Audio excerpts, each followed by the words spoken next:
$10.5 million. That's a lot of money. That's 5,555 pounds of top-shelf kush. That's 2,638,522 quarter-pounder cheeseburgers. That's 10.5 million times you can make it rain on your favorite stripper. Yeah, I love the strippers. Yeah. So, why did known terrorist Omar Khadr receive $10.5 million from the Canadian government? Well, if you were to believe the Conservatives, it's because Trudeau just loves terrorists and hates freedom. You are a credit to the great Satan. Well, we have to start with Omar himself.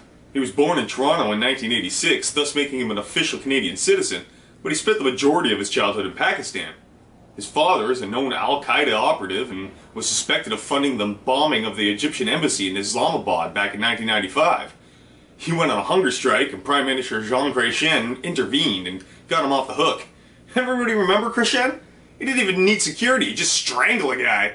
The Prime Minister continued toward his car. He came face to face with one of the demonstrators. Suddenly, Chrétien took the man by the back of the neck. His other hand was over the protester's mouth. By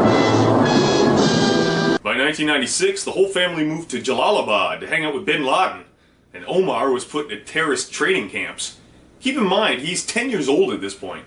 While I was sitting around playing with my fucking balls, this kid was assembling AK-47s. In 2002, coalition forces raided the Khadr family compound, and the family took up arms. Several Afghani and US soldiers were killed in the scrimmage. Among them was US Sergeant Christopher Spear, whom Omar allegedly hit with a grenade. Omar was subsequently injured, captured, and sent to Guantanamo Bay. He was 15 years old at the time. Well, long story short, they kept him there for 10 years, most of which they neglected to actually charge him with anything. He didn't get a military trial until 2005. He was tortured with sleep deprivation and allegedly threatened with rape and beatings. Neither the Liberal nor Conservative government of Canada wanted anything to do with it at the time, and they basically just let him sit in legal limbo in the hands of the United States, which would come back to bite Trudeau in the ass later on. Canadian officials also illegally shared information about Khadr with the US government. Because he was a terrorist, they figured nobody'd give a shit if his rights were violated. Jump ahead to present day, and Omar sues the Canadian government and is awarded $10.5 million and an apology for conspiring with the US government to violate his human rights. And this has sparked quite the outrage, as all people can focus on is the fact that a former terrorist just got more money than they'll ever earn. I see shit like this online.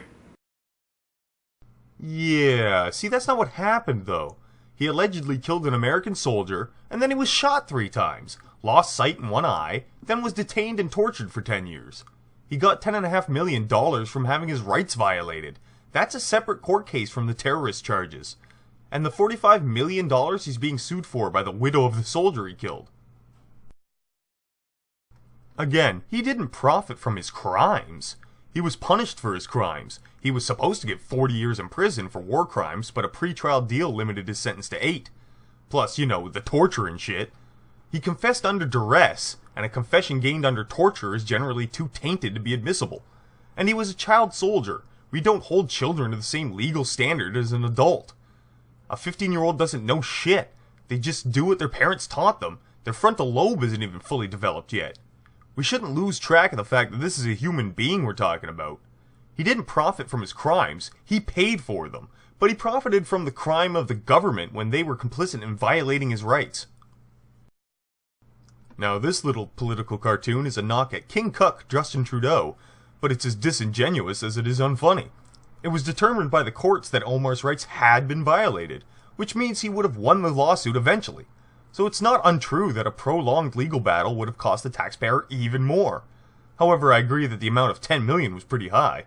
But it's a little hypocritical for a conservative cartoonist to criticize the Liberal government for this payout, when in 2007 Stephen Harper's conservative government paid Mar $10 million acknowledging the Canadian government's actions led to his torture in Syria. They set the precedent for this. And sure enough, our boy Cucker threw his 2 cents in on the matter. This month, Justin Trudeau's government awarded Khadr more than $10 million and issued an official apology for being mean to him. No, little Tuck. They apologized for being party to the violation of his human rights. They weren't just mean to him. Torture is a far cry from hurting someone's feelings. Prime Minister Trudeau later conceded he had not bothered to talk to Christopher Spear's widow before any of this. Yeah, and why the fuck would he? She has nothing to do with the government violating his rights. She was the widow of the soldier killed, which is a completely separate fucking trial, you moron. His crimes have no bearing on this. The government doesn't get to commit a crime just because someone else did. Instead, he defended the settlement as a win for human rights. Watch. The measure of a society, of a just society, is not whether we stand up for people's rights when it's easy or popular to do so. It's whether we recognize rights when it's difficult, when it's unpopular. Good night. Michelle, thanks a lot for coming on. Thank you for having me. Is this a measure of the justness of Canada's society, do you think? Well, first of all, for your viewers here tonight, I want you to know that most Canadians are absolutely outraged about this. While a lot of your viewers have just seen this statement, they should also know that most Canadians, I think, are quite outraged and quite disappointed. Yeah, so what? Did we start having trials by public opinion now? The general public is fucking retarded. They don't know their ass from a hole in the ground. By this state of affairs. It doesn't seem just. I mean, there are probably a lot of people in Canada, including some who've probably been mistreated legitimately by the Canadian government, who could use $10.5 million. How did this guy get it? Listen to the way he tries to preemptively paint it as illegitimate. First of all, anybody who's mistreated deserves to be compensated. Secondly, if you don't consider torture and being held without a trial as legitimate abuse, then what the fuck is Tucker? Well, and the thing to recognize here is this was a settlement. This wasn't any sort of payment that was awarded by a Canadian court.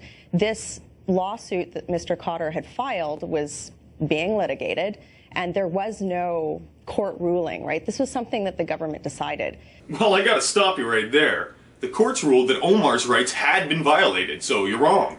They just didn't issue an amount for compensation, but that's because the government settled and it was between the lawyers. If they didn't, it probably would have cost even more, as it was already determined that the government was guilty in the eyes of the law. I'm sure if a corporation had settled out of court, you'd be praising them as cunning litigators that made the right choice.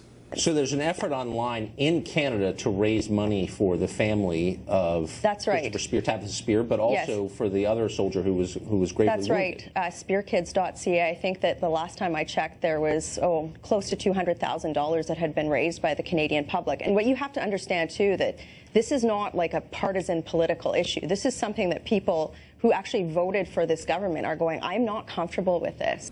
This is very much a partisan political issue. Most supporters of the Liberal government agree that his rights were violated and that we are legally responsible.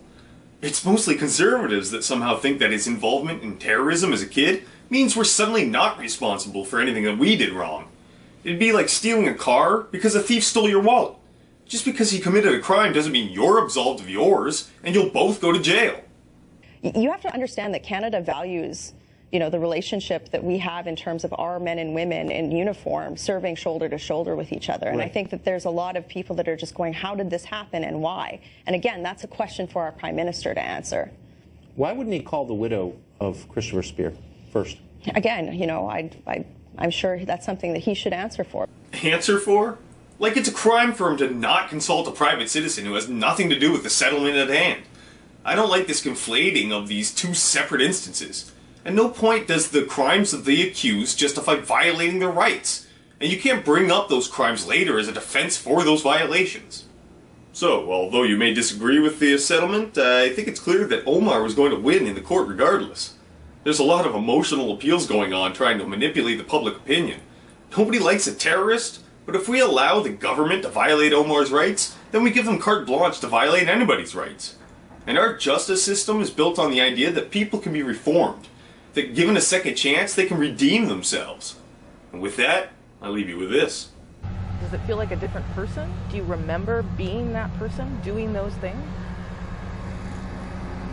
I do. The thing is, when you're young, you don't think about the morality of what you're doing or why you're doing it. When you grow up in an environment where these things are normal, you just do them. You don't, as I said, you don't think about the morality, you don't think about the rights and the wrongs. You just do whatever everybody else around you is doing. So I am a different person, but I think being the young person that I was, I could have easily been influenced with any surrounding I was in. So it's just unfortunate that I was in this particular. And you're not angry about that part? that you were put in that position? Being angry is not going to change anything. No, but still. Years past, like as I said, if anger could bring back lost years and experiences, maybe, but it doesn't bring back anything. Right now, I'm just trying to focus on the future and trying to focus on things that I can have influence and change.